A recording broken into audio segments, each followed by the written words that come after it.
D Morgan's law, verify D Morgan's law for the following sets. हमारे पास you का set है 1 से 20 तक, ए का सेट है इवन नंबर्स 20 तक, बी का सेट है ओड नंबर 19 तक। ठीक है, डी मॉर्गन्स लॉ हमें फाइंड आउट करना है। सबसे पहले तो आपको डी मॉर्गन्स लॉ जुबानी याद होना चाहिए और अच्छे से याद होना चाहिए।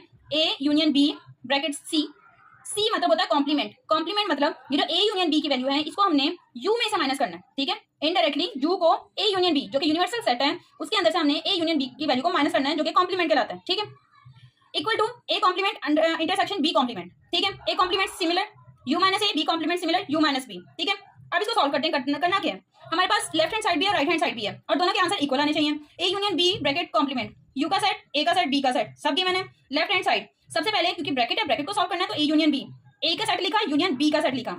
हमने क्या करना है, यूनियन है, यूनियन में हम सारी वैल्यूज को इकट्ठा करके लिखते हैं, कंबाइन करके लिखते हैं। हमने क्या किया, 1 से लेकर 20 तक सारी वैल्यूज लिख दी, सारे नेचुरल नंबर लिख दिया 1 से लेकर 20 तक। ठीक है, अब हमने क्या करना है, ये जो हमारा ए यूनियन बी का आंसर आया है इसका हमने कॉम्प्लीमेंट भी